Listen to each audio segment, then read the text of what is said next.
Olá, muito boa noite. Começa agora o programa Sob Nova Direção aqui no estúdio da UOL TV e hoje nós vamos falar sobre mobilidade urbana.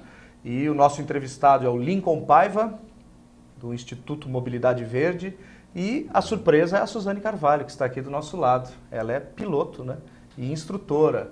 Então eu vou pedir para ela se apresentar, dar um oizinho para vocês. Ela não vai falar muito aqui, não vai falar a vida inteira, né? Só vai dar um oizinho e depois o Lincoln se apresenta também. Oizinho. Ótimo, perfeito. Bom, para quem não me conhece, então, eu sou Suzane Carvalho, eu sou piloto de automobilismo há 20 e tantos anos. Eu fui a primeira mulher no mundo a ganhar um título de Fórmula 3, título que eu tenho até hoje, há 20 anos, que eu ganhei esse título em 92. E há 10 anos eu tenho uma escola de pilotagem, eu montei uma escola de pilotagem que eu dou tanto aula de direção defensiva e evasiva para o grande público, quanto pilotagem de competição. Perfeitíssimo. Então, falaremos bastante sobre isso. Falaremos hoje. Da importância Segurança. Da direção defensiva. Excelente. Lincoln, obrigado também pela sua participação aqui, né? Obrigado pelo convite. Bom, eu sou, na verdade, fundei a Green Mobility, que é uma consultoria de mobilidade urbana, depois fundei um Instituto de Mobilidade Verde, que é uma ONG sem fins lucrativos, que a gente trabalha com as questões de mobilidade urbana, de reflexão sobre os sistemas de transportes. Também sou, acho que era legal falar, isso, sou consultor de mobilidade urbana da temática de mobilidade da 10ª Bienal de Arquitetura de São Paulo. Excelente. Maravilha. Vamos começar do início, então. Como que você chegou a lançar o Instituto? Nós estávamos conversando antes aqui de começar o programa, e ele contou a trajetória dele, como é que ele veio parar no Brasil de volta e trabalhar com mobilidade. Há um tempo atrás, né, lá em 2004, mais ou menos, eu fui morar na Europa com um convite para trabalhar numa agência ambiental. E, bom, eu fiz o que todo mundo faz, né? Primeiro procurar um carro, né? Você quer trabalhar, quer se deslocar, como é que você vai fazer, né? Gente, no Brasil isso é praticamente recorrente, é normal. Mas na Europa era muito difícil, né? Primeiro que eu não tinha estacionamento, não tinha onde estacionar o carro. Então logo não podia ter um carro. Em Lisboa. As ruas são muito estreitas, né? E a casa onde eu morava, que era no Príncipe Real, que era o lugar mais alto da cidade, era do século XVIII, não tinha estacionamento, não tinha nada disso. Então eu comecei a ir para o trabalho a pé. E comecei nesse ir para o trabalho a pé, eu me acostumei a pé, né? Acostumei a usar o transporte público. Depois tive um outro convite para voltar para São Paulo. Mas logo fiquei, né? Logo que saí do avião, isso foi em 2007, eu já peguei aquele trânsito, né, de Cumbica voltando às 11 horas da manhã, numa segunda-feira, e eu estava desacostumado com aquilo, eu não acreditava, apesar de ter vivido muito tempo, mas você acaba esquecendo disso, né, de que isso existe, né, e tal. E eu voltei para cá com esse trânsito, né, com esse congestionamento absurdo, e comecei a tentar me acostumar novamente com a cidade, né? Mas uma coisa eu coloquei na cabeça, eu não queria mais ter carro, eu queria viver como eu vivia na Europa e outras cidades que eu vivia. E isso desde 2007, então eu me mantenho a promessa, né? Então hoje eu tento viver, né? Não sou contra carro, né? Eu acho que mas eu acho que quando você se programa, né, na sua vida você se coloca de uma forma que você não precisa ter carro, é mais fácil, mas isso não é condição para todo mundo, né? Eu acho que vai ter pessoas que vão ter maior facilidade de se adequar, no meu caso, né? Eu tenho uma consultoria, vivo com isso e me adequar dentro dessas questões. Mas não é questão para todo mundo, né? Hoje a gente tem problemas de transporte público, as pessoas moram longe, necessitam de carro para uma série de outras questões. Mas o que a gente se coloca agora é ter um pouco de reflexão sobre esse assunto. Excelente. E a sua opinião? Eu acho super importante a gente ter consciência e eu acho que por exemplo, a razão pela qual eu comecei a trabalhar com direção defensiva, porque eu também morei na Inglaterra e toda vez que eu voltava para cá, toda vez que eu vinha para cá, eu ficava desesperada com o trânsito. Eu falei, gente, como é que pode existir o trânsito assim? Como é que é tão diferente da Inglaterra para o Brasil, né? Mas a educação, quanto o motorista não é educado para se locomover, para usar o trânsito para se locomover, mas as pessoas usam o trânsito, o carro, como um instrumento de briga, de posse, de poder, enfim. E o principal, eu acho que as pessoas não sabem dirigir, tanto moto quanto carro. e não sabem compartilhar aquele espaço no trânsito ali. Então eu montei a minha escola, comecei a lecionar mesmo com essa intenção, de principalmente ensinar o meu conhecimento, passar à frente o meu conhecimento, né, de pilotagem, de competição, para a gente usar para as ruas, que é o que a gente usa, para ser mais seguro, para ter um trânsito mais seguro. O meu principal objetivo com a minha escola é esse, de passar o meu conhecimento à frente, e eu trabalho muito com o lado psicológico, fazendo as pessoas entenderem que o trânsito é para a gente compartilhar, que a gente precisa... Quer ser competitivo? Vai ser competitivo no mercado de trabalho, vai ser competitivo no teu esporte, enfim, no que você fizer, no que realmente precisar ser competitivo, e não na rua, que é um lugar para compartilhar, e não para disputar, né? Perfeitíssimo.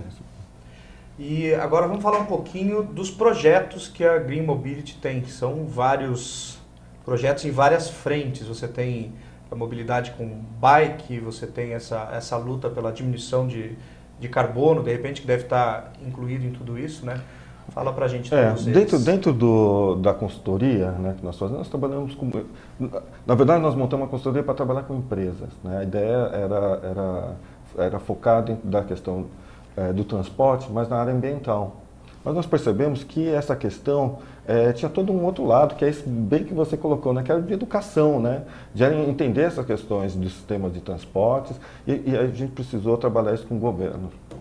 Logo depois nós fundamos o Instituto Mobilidade Verde, que ele trabalha não só com governos, mas também com a população.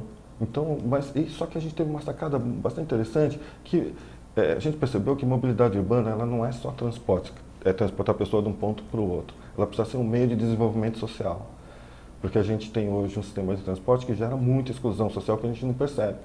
Percebe agora, depois dos protestos, essa questão dos R$3, dos 20 centavos, mas a gente tem 30% da população que não tem acesso ao transporte público, anda a pé, né? Então, a questão do Instituto, ele vem para trabalhar essas questões. E eu fiquei curiosa, como é que você faz quando você vai a Cumbica, você tem um compromisso aqui na região central de São Paulo, você precisa ir em Interlagos, do outro lado da cidade, como é que você faz para se locomover? Então, no dia a dia, né, eu uso muito transporte público, mas eu tenho minha bicicleta, né, eu uso bastante ela, né, esses dias mesmo a gente está próximo aqui do Ibirapuera, eu tive uma reunião ontem aqui com o diretor aqui do Ibirapuera, né, e eu vim de bicicleta porque justamente tinha alguns acessos que você não podia ir de bicicleta, então eu vim conversar com eles porque não pode proibir, né. Mas eu faço, né, eu gosto muito de andar de bicicleta e ando muito a pé.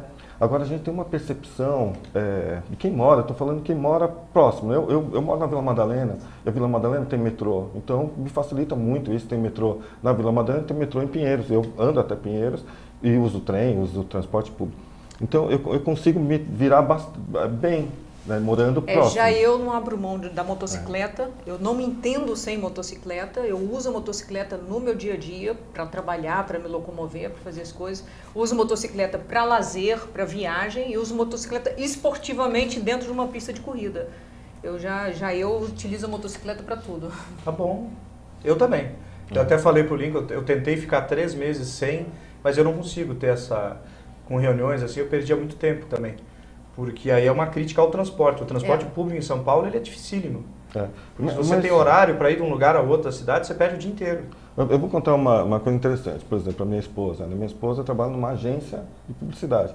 E ela é atendimento, ela precisa do carro o tempo todo, né? E nós temos 2 filhos também.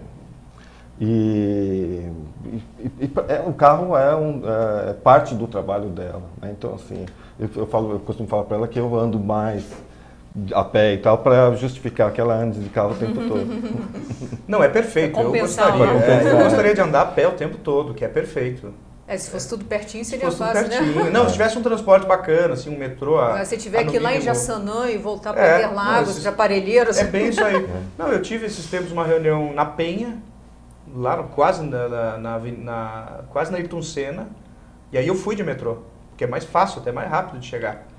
Só que para voltar, ida e volta, deu 5 horas. Pois é, esse que é o problema, você vê mesmo o transporte público, né? Então, eu tenho um funcionário que mora lá pro lado de Parelheiros, e para ele chegar até o Butantã, ele demora pelo menos 3 horas. Então, 3 horas para ir, 3 horas para voltar. Como é que uma pessoa pode gastar 6 horas por dia da vida dela, todos os dias, no trânsito? A pessoa não vive. Sabe o que acontece?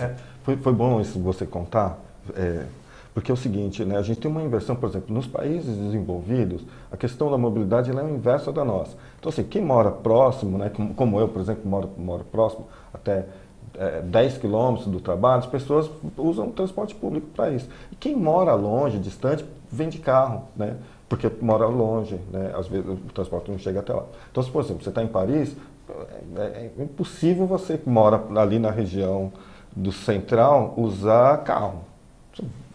Todo mundo, né? O presidente, né, usa metrô para ir trabalhar. Mas aqui em São Paulo isso não ocorre.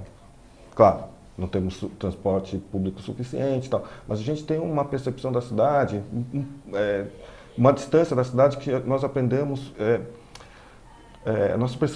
Nossa percepção, nossa realidade é modificada pela questão do automóvel. Vou explicar.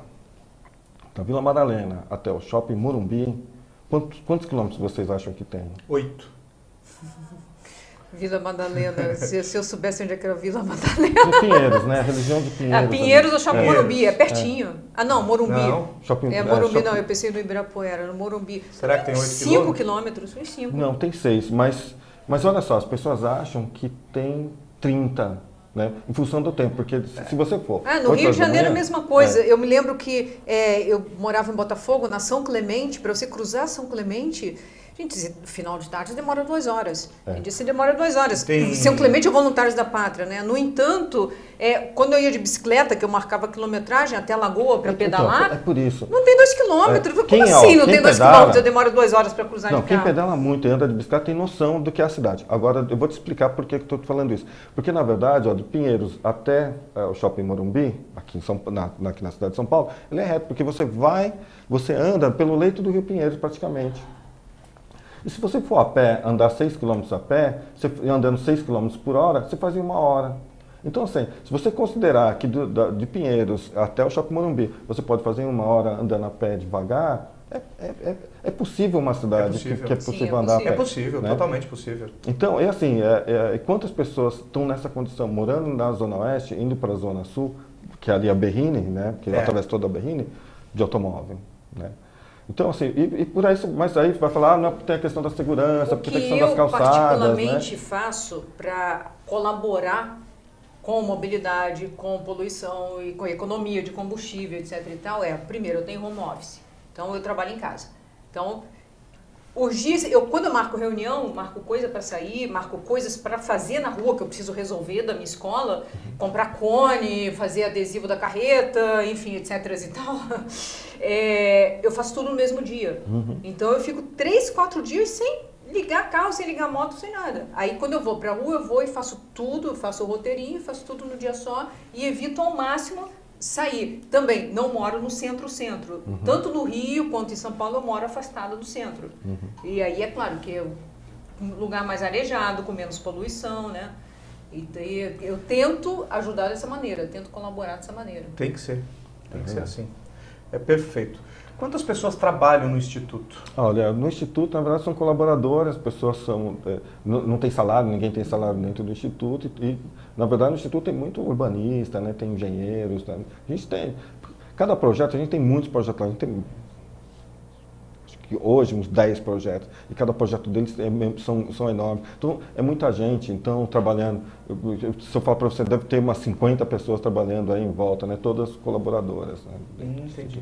Não, perfeito. E tem algum apoio do governo ou não? Não tem. Vocês sobrevivem como? Na verdade, o projeto, ele sobrevive pela vontade, a gente gosta disso, né? Porque a gente acha que é sustentável quando você não precisa de dinheiro. Porque se os projetos precisam de dinheiro, eles acabam quando você não tem o recurso. Então, a maioria dos projetos que a gente vai falar aqui são projetos que vivem porque as pessoas têm vontade de fazer.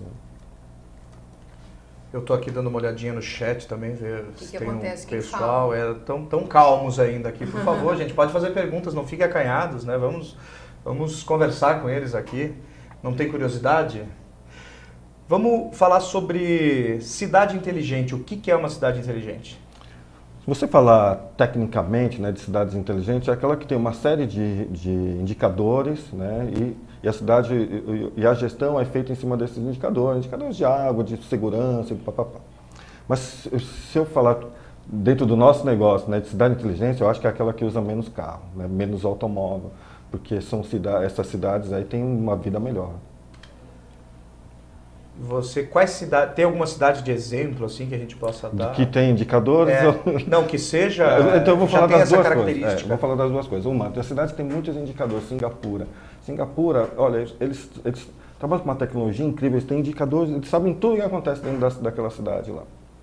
Eles têm educação muito grande, né, que eles chamam de democracia autoritária, porque as pessoas levam chibatadas, né? Eles moram numa ilha, 5 milhões de pessoas, então tem que ter um controle muito grande. Mas tudo funciona, as coisas funcionam lá. Agora, cidades inteligentes, eu acho que a gente está tendo aí uma série de cidades que... ter indicadores, mas saber o que fazer com esses indicadores. Então, uma que eu gostaria de colocar, eu gosto de colocar cidades latino-americanas que tem um pouco a ver com o nosso histórico, né? Com o nosso meio de vida aqui, que é Medellín. Medellín tem feito um trabalho incrível, né? Eles têm realmente mudado a cidade, né? E o transporte é um pilar, né? Um pilar muito importante para essa mudança, sem contar as cidades europeias, todas elas. Tá? Mas eu acho que no nosso caso, eu acho que Medellín é um bom espelho para a gente estar olhando. Explode cá. E na Suíça? Suíça eu passei por cada cidade que tipo assim, parece sonho, né? Porque é o que eu acho o principal problema nosso aqui. Porque não é só, vamos botar placa disso, vamos botar sinal ali. Não, eu acho que tem que se educar a população na base. Porque o que acontece? O que a gente vê muito aqui? É aquela história do pai dirigindo com o filho dentro do carro e mostrando para o filho, tá vendo? Ó, sou bonzão, sou maioral. Aí passa todo mundo pelo acostamento enquanto o trânsito está parado. Aí ele quer mostrar que quer levar vantagem em tudo. Então eu acho que isso é um trabalho que tem que ser feito na base, com as crianças, para as crianças aprenderem fora de casa, na escola, terem certeza do que é o bom, para chegar em casa, quando o pai fizer uma coisa dessa, pai, mãe, né, poder ter personalidade de falar, não pai, isso não é legal, não tá certo, não, vamos esperar junto com os outros, está todo mundo ali, por que a gente vai passar? Isso não é ser o bambambam, ser o maioral, não é. Verdade. Só para pegar um ganchinho no que ela está falando, a cidade de Munique, por exemplo, eles são incríveis lá. Bom, eles têm 1.200 quilômetros de ciclovias, enfim. 1.200? 1.200 quilômetros de ciclovias. E que tamanho é a cidade, mais ou menos? É grande, é uma cidade de 5 milhões de habitantes, 3 milhões e meio de habitantes, né? Uma cidade, números europeus é grande. A Alemanha tem cidades nesse volume. Mas eles têm lá, as crianças aprendem essas questões de direção, de trânsito na escola, né? Tem matérias, as crianças vão de bicicletas para a escola, bom, tem muita ciclovia, tem muita segurança, mas o que é fundamental é que o Munique ganhou um prêmio por esse trabalho, um prêmio da ONU, por essa questão da educação, do trânsito infantil, né, na escola, é bastante interessante. É que eles estão realmente no outro nível de educação como seres humanos lá. Já que a gente está falando nessa parte de educação trânsito infantil, Por eu favor. ia te dar no final, vou te dar logo um brindezinho. Por quê? Esse é o bom do programa na NET, que a gente tem essa flexibilidade. Eu te trouxe tanto um boné quanto uma camiseta. Que o legal. boné é exatamente de um projeto da Honda, que é de educação para criança, que é do Clubinho Honda. Que legal. Lá, ele é para você dar para o teu sobrinho. Você tem filho legal. pequeno? Tenho sobrinhos. Então. Tenho 2. É do Clubinho Honda. O que é o Clubinho Honda? Então vamos já. Se você conseguir colocar. Glaucio, é infantil mesmo. É infantil para uma cabeça avantajada. Da minha escola, eu da escola. Traz da escola, olha aqui. O que é o Clubinho Honda? É exatamente uma cidade mirim que as crianças vão para lá e sentam no triciclo e param no sinal, enquanto os amiguinhos atravessam a rua. Enfim, eles têm que conviver ali dentro da cidade de forma que, obedecendo a lei, como se fosse um game, né? É um game dentro da cidade mirim. E esse aqui é a camisa da minha escola, para você. Que legal. Será que eu acho que vai ter que trocar.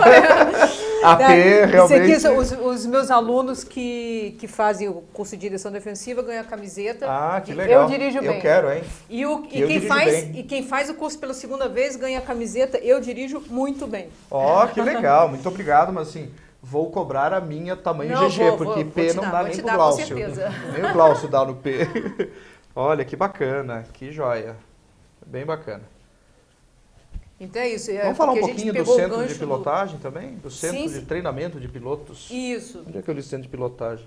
Como eu falei, esse é um trabalho que eu faço já há 10 anos, né? A escola está completando 10 anos. Inclusive, vocês que estão aí assistindo, escutando, olha aí, como comemoração, a gente está fazendo 3 turmas com super descontos. No Rio de Janeiro, 28 de julho, turma de direção defensiva, com 70% de desconto, que é uma turma comemorativa aos 10 anos da nossa escola. Em São Paulo vai ser dia 2 de agosto, com 60% de desconto. E em Curitiba, 17 de agosto, com 50% de desconto. Olha aí, pessoal, então, aproveitem. Descontaço para a gente comemorar. Vai ter bolo, vai ter festa, vai ter bolinha, chapeuzinho.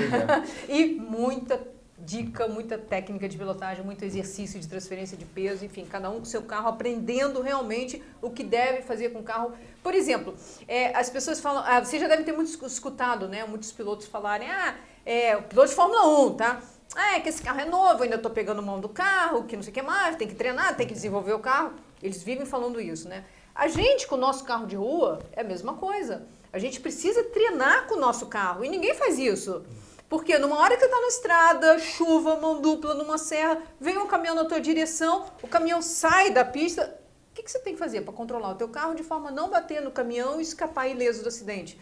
Então, quer dizer, esse tipo de coisa só no curso de direção defensiva. E aí a gente trabalha, e não só uma vez fazer o curso não, mas ir fazer quantas vezes puder, de carro e de moto principalmente, para aprender transferência de peso, frenagem rápida, desvio rápido. Isso é super, super importante. Principalmente para quem é na cidade Na hora grande. de uma emergência, a pessoa já tem a prática, já sabe o que fazer. Trocou de carro, trocou de moto, é a mesma coisa. Vamos para a pista treinar, porque a gente precisa treinar. É verdade, isso aí é de fundamental importância. Então, aproveitem aí, aproveitem.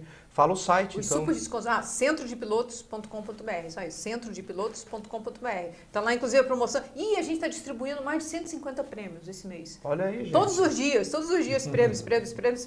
Tem 1000. Ótimo. Sabonetes da Mahogany, kart 3HP na Granja Viana, kart indoor, disputar uma bateria de kart comigo lá no Ponte Castro, no Rio de Janeiro. Tá tudo no site, Tá né? tudo no site. Tem mais de 150 prêmios lá, todo dia. E a gente, esse mês, o mês inteiro de prêmios. Perfeito. Mas eu acho que é interessante também, no curso deve abordar o respeito que o pessoal tem que ter com o pedestre, com o ciclista, com o motociclista. Eu trabalho muito essa parte do lado psicológico para mostrar que eu, como piloto de competição, que sempre fui um piloto rápido, agressivo, se eu chego em alguém, eu passo mesmo, quem chega na minha traseira não me passa. O pessoal no Rio costumava falar que eu andava de porta aberta, que ninguém passava. E sem mexer o carro. Lugar é na pista, Exatamente, na pista. Então, eu sou exemplo, exatamente que eu mostro isso na rua, eu sou totalmente cordial. Entra, eu realmente mantenho distância, deixo todo mundo entrar. Acho que quanto mais cordial a gente é, mais tranquilo a gente chega no nosso destino. É verdade. Mais em paz, mais tranquilo, mais sorridente. Mesmo porque que... você ficar brigando, rosnando, você vai encontrar namorado, você chega já brigando com a namorada também, É verdade. Eu sei que no Rio, dirigir no Rio é pra louco. É, pra louco. São Paulo parece um mar de rosas Exatamente, e já é violento. exatamente. E no Rio de Janeiro, assim, os motoristas de ônibus, eles andam a 110 por hora. Não existe. É inacreditável. É inacreditável. Ônibus e van, é inacreditável. Farol vermelho não existe. Não existe, não existe. existe. Só passa. Eu já fiquei no farol lá, no sinal no Rio, né? Sinal. Com o ônibus encostando no pneu da minha moto, querendo que eu ultrapassasse o sinal. E eu parada no sinal, eu baixei o descanso e fui lá brigar com o motorista do ônibus. Imagina a situação. Eu até falei, gente, o risco que eu tomo de tomar um tiro no trânsito é grande, porque eu tento educar de um em um, enquanto, na verdade, esse trabalho é um trabalho que tem que ser feito na base, porque existe a violência no trânsito e, infelizmente, a gente precisa lutar contra ela. É verdade. E isso tem a ver com sustentabilidade no trânsito. Como é que o Instituto trabalha essa temática? Bom, a gente trabalha já dentro da questão do ciclismo e do pedestre, né? Eu acho que falta uma escola dessa para ciclismo, porque o ciclista precisa aprender a andar na rua, né? Porque tem a questão do carro, precisa respeitar o ciclista, mas tem a questão também do ciclista que precisa respeitar as leis de trânsito, né? Os carros também e por aí vai. Agora, a gente tem projetos bastante interessantes, né, dentro dessas questões, porque eu também sou ciclista, e sou ciclista há mais de 30 anos, né, eu fui para a minha faculdade inteira de bicicleta e tal, naquela época não tinha, foi naquele boom dos anos 80, lembra da mountain bike, né, e todo mundo tinha, aquilo foi um pico enorme aquele período lá, que foi teve dois picos, né? Esse dos anos 80, né? 86, quando foi criada a mountain bike, e agora tem um outro pico por causa da mobilidade urbana, cidades cada vez mais travadas e tal. E o que a gente percebe aí é a falta de uma escola mesmo para ciclista, Né? Eu acho que talvez fique uma ideia aí para você. E educação geral. Pois é, eu trabalho com os motociclistas, né? Eu ia muito para a escola, aliás, eu só ia para a escola de bicicleta também, até poder, a minha mãe dizia que se eu comprasse uma moto, ela mandava roubar. Ia mandar roubar. Então eu tinha que usar bicicleta, então eu usava bicicleta para ir para tudo, que eu sempre fui muito ativa, né? Então, milhões de cursos, milhões de atividades, eu jogava futebol e além de escola, enfim, eu fazia tudo de bicicleta. Sempre fiz de bicicleta até finalmente sair de casa e comprar minha moto. Bom. E ela ficou satisfeita? Ah, ela não gosta. Eu me lembro de uma matéria minha, eu estava fora do Rio, aí saiu um dos testes meus que eu escrevo, para quem não sabe, eu sou jornalista também, eu faço teste de carro e moto, né, para diversos meios de comunicações. E aí uma vez saiu uma matéria minha no Jornal do Brasil, e eu não estava no Rio, liguei para ela pedindo para ela comprar o jornal. Mãe, compra lá o jornal para mim, então. Ela comprou o jornal, leu e depois me ligou. Suzane, que história é essa que você já andou mais de 1,5 milhão de quilômetros de moto? Eu falei, bom, agora já estou chegando nos 2 milhões. Caiu a casa. Eu falei, né, mãe? Terrível. Olha só, temos uma pergunta aqui no chat que vem, eu não sei o estado, mas o nome dele é Armando. Ele quer saber se quais cidades do Brasil, mais ou menos, são bike friendly? Olha, não tem nenhum. Eu acho que teve uma cidade aqui. Sorocaba é uma dessas cidades, para ser claro com ele aqui. Mas teve Joinville. Joinville era a cidade das bicicletas há muitos anos. Mas pena que vem perdendo. Né? Ela vem se perdendo. Isso é que é pior, né? Em vez de ganhar. Porque lá tem muita riqueza em Joinville. Então, carro é fácil de comprar, principalmente agora, na atualidade, todo mundo compra carro. É verdade. Agora, você sabe que a gente tem um programa de bicicletas, né, que na verdade chama o Bike. Esse é um projeto que leva pessoas para conhecer a cidade. Uma experiência, a gente chama de jornada de experiência de bicicleta dentro da cidade. E a gente leva as pessoas para conhecer. E vem muito estrangeiro, porque a gente faz isso com hotéis, né? E num desses hotéis, né, que a gente trabalha, veio uma RP que faz o trabalho desse hotel em Nova York. Ela veio andar de bicicleta com a gente para conhecer a cidade e tal, né? E depois que ela andou com a gente aqui em São Paulo, ela disse que ela se surpreendeu, porque ela vem de Nova York. Hoje em dia, Nova York tem muita ciclovia, ciclofaixa. Inclusive, nós temos algumas fotos aí lá de Nova York que são... acho que são a das calçadas, não é? Não tem algumas coisas de calçadas? Acho que da Highline Park, alguma coisa aí, né? Isso, não tem? Eu acho que eu vou pedir pro pessoal, da pasta 1 aí, se vocês puderem, enquanto o Lincoln... Aí, ó. Não, você vê, ó, que nesse caso aí, né, você vê que tem uma modificação muito grande. Eu acho que deve ter uma outra fotografia que fica mais fácil para entender essa questão aí das calçadas, né, e das ciclovias. Pode passar a próxima, por favor? Ó, tá vendo? Olha, essa é aquela foto, só que essa já você vê, olha o espaço. A ciclovia está no meio da calçada ali. A ciclovia está no meio, mas olha só a parte de pedestre, olha só a prioridade que a Nova York começou a dar para o ciclista e para o pedestre, né? A maioria da rua, né, da via ficou para... Ah, tá. Agora eu estou vendo a ciclovia ali na se ela voltar, você vai perceber a diferença. Está vendo a ciclovia aqui na lateral, tem outra ciclovia do outro lado, e no meio tem todo um espaço aí para pedestre. Eles começaram a fazer isso. Mas o que eu estava dizendo... Aí não passa carro, né? Não passa. Aí é a Times Square. Ali é do lado da Macy's, se eu não me engano. Na época que eu frequentava Nova York, ainda era tudo só carro aí. Era só carro. Mas o que ela me falou é que aí é Times Square. O que ela me disse é que ela se surpreendeu, porque ela achou que o brasileiro, o paulista, é tranquilo no trânsito. O pessoal não buzina, o pessoal está respeitando muito mais do que dos anos 80 era complicado. O trânsito de São Paulo, eu como carioca, agora eu me mudei para cá, né? Então, quer dizer, minha casa continua no Rio, mas eu me mudei, estou morando em São Paulo. E eu sempre vinha toda semana dar aula em São Paulo, e eu vinha de moto. Porque chega aqui, eu tenho que ir para Interlagos, eu tenho que ir para Aldeia da Serra, eu tenho que ir para Granja Viana, de carro, impossível. A Dutra de moto. Então, eu vinha toda semana de moto, vinha e voltava, vinha e voltava. Porque eu ficava sexta, sábado, domingo no Rio e o resto, segunda e terça, na verdade. Internar, não? Não, isso eu nem sabia, né? Olha só que interessante. Então, o que acontece? hoje em dia está muito pior, por exemplo, ir para Curitiba, porque aquela Regis Bittencourt ali não existe. Essa semana eu estava indo, voltei. Já 3 vezes que eu fui a Curitiba de moto, que eu falei, nunca mais volto aqui de moto, né? E essa semana eu estava indo de novo a Curitiba de moto, aí eu voltei da Serra do Cafezal, que estava parada, a gente fica parado de moto ali no meio, com um caminhão te empurrando, e você não tem o que fazer, você fica espremido entre caminhões, e aí é muito perigoso, aí realmente é perigoso. Eu voltei, dessa vez eu simplesmente dei meia volta, falei, não vou ficar me arriscando aqui desse jeito, tava com uma moto muito grande. Pega um aviãozinho que é melhor. Não, foi aí eu voltei, eu tinha uma reunião no sábado à noite, eu ia andar no autódromo, a moto, que eu ia testar a moto no autódromo, por isso que eu estava aqui indo com a moto, né? E eu tinha uma reunião à noite, aí voltei, aí liguei, eu acho que eu vou de avião então para ter reunião, né? Lógico, senão não tem condições. Só para terminar aquele assunto do bike friendly, mas eu acho que assim, uma cidade bike friendly é aquela que tem uma infraestrutura, né, além do respeito, né, pelo ciclista, tem uma infraestrutura para bicicleta que a maioria das cidades brasileiras não tem. Se você está andando de bicicleta, você tem que amarrar a bicicleta num poste, porque não tem local para você amarrar. E mesmo que quando tem, o prefeito ela do pode Rio de roubar. Janeiro fez o favor do São dia Paulo, de multar.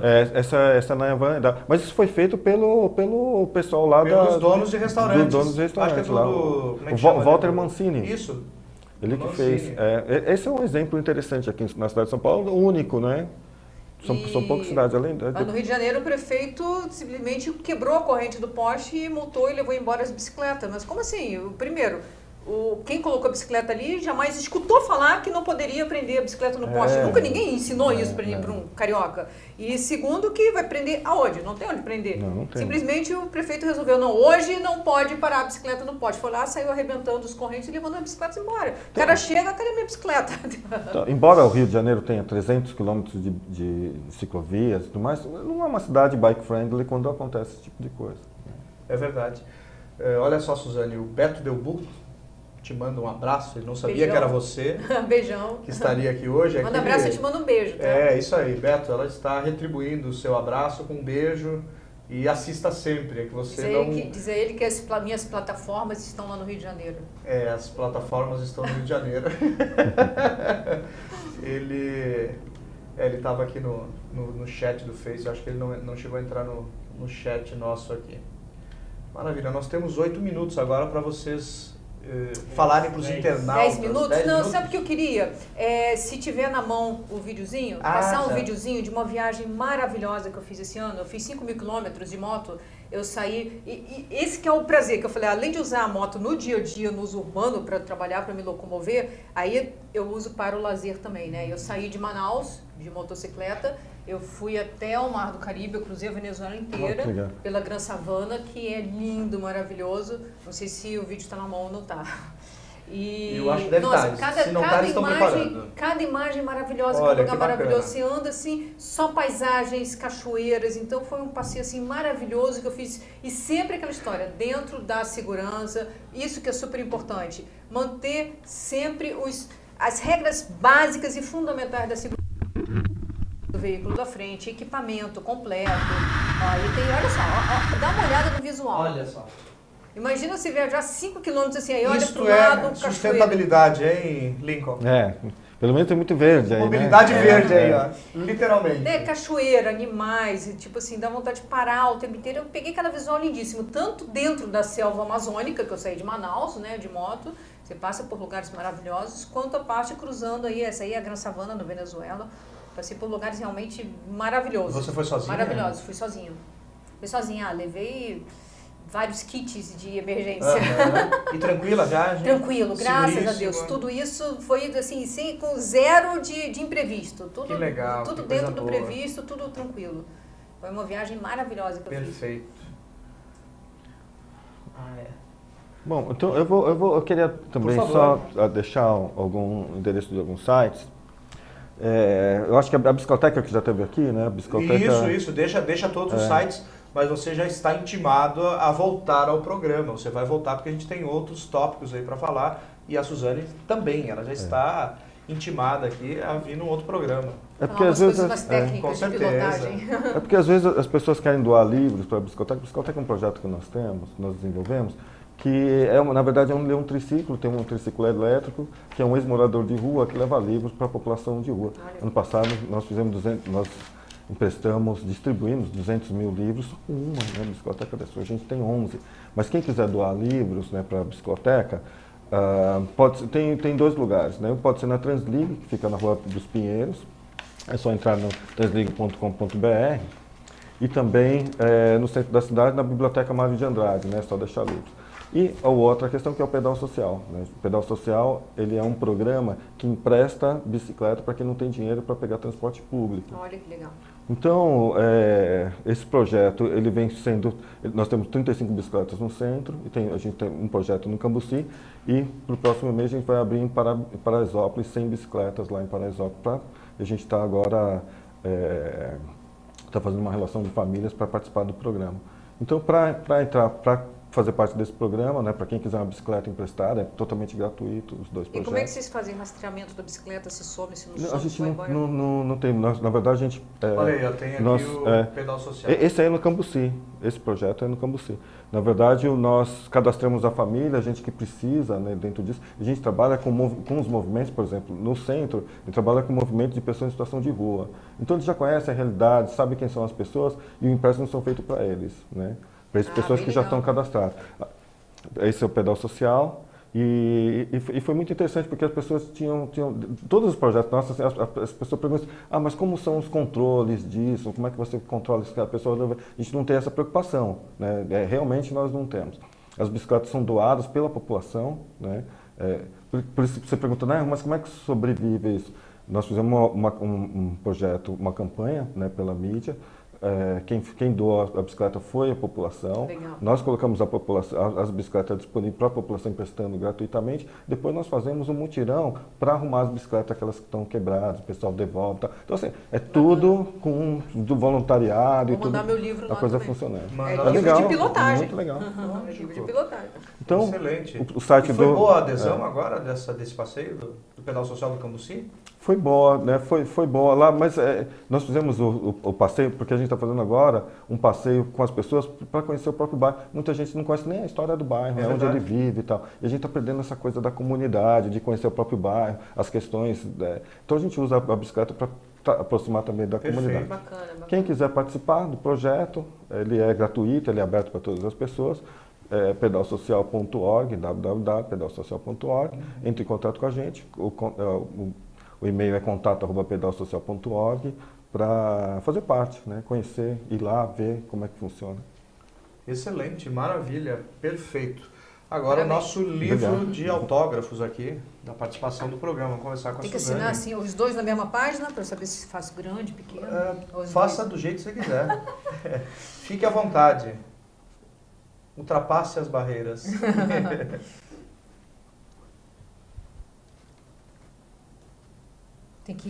Quer que eu leia o que eu estou escrevendo? Vamos lá. Sérgio, parabéns pelo programa. Ótimo. Muito obrigado, então.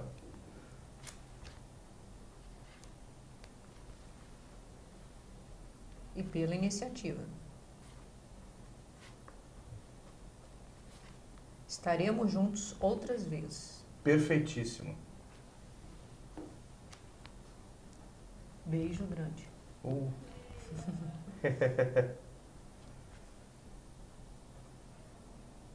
Tem que desenhar uma motinha aqui? É verdade, né? Por favor.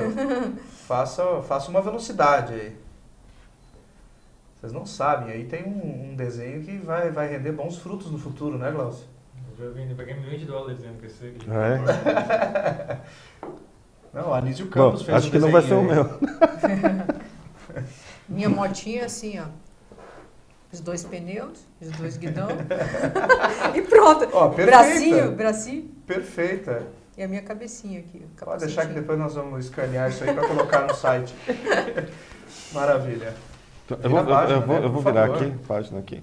Bom, eu vou escrever uma frase aqui que eu não sei de quem que é, mas foi uma pessoa que mandou por e-mail, né, dentro do projeto da Bicicloteca.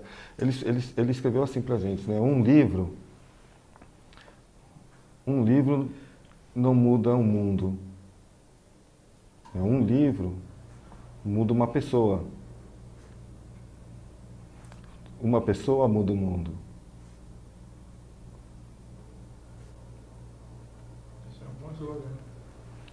Eu achei muito bonito, né, porque o projeto o projeto da bicicloteca começou com uma pessoa que era morador de rua, né, que encontrou um livro no lixo, o livro de George Orwell, leu, né, Revolução dos Bichos, resolveu que ele podia transformar a vida deles, porque se os animais faziam uma revolução, né, que é a história dentro do livro, ele podia mudar a vida dele. Então, e a partir muito disso... legal, né? Muito legal. E hoje, né, ele distribui 200 mil livros por ano dentro do projeto que a gente está fazendo junto com ele lá. E eu escutei isso aqui, eu achei muito bonito e eu acabei usando como meio que um slogan aí dentro desse projeto. E espero que muitas vidas possam ser mudadas, né, com um livro, né? Eu já mudei a minha vida lendo coisas, né? Acho que todos nós, né? Em algum momento, né? Com certeza. Aproveito o livro para... A leitura é fantástica. Para ler.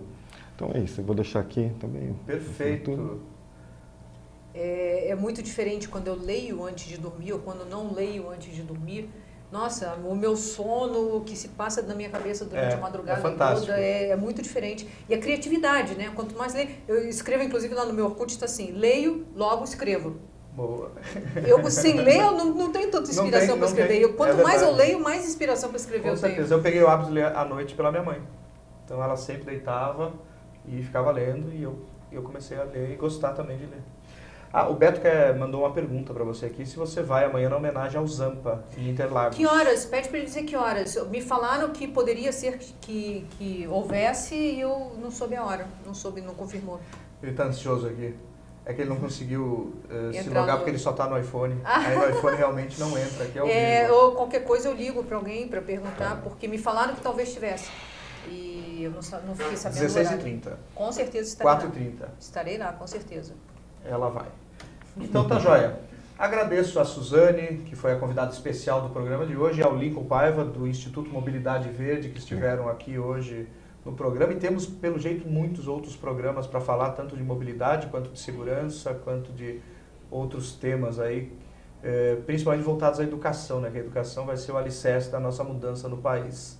Então, muito obrigado pela presença de vocês. Educação correta, né? Com certeza. Obrigado. Eu adorei conhecer aqui a Suzane. Que legal. Todo esse trabalho que ela faz também é muito importante. Excelente. Legal, obrigado. Então tá joia, pessoal. Muito obrigado pela participação de todos. Quem não conseguiu entrar, provavelmente amanhã de manhã vocês já vão ter o link do programa disponível no nosso site, que é o www.sobnovadireção.com. Agradeço às meninas aqui no suíte, a Kelly e a Carol, que estão conosco aqui. Elas riram. Então, até a semana que vem. Obrigado.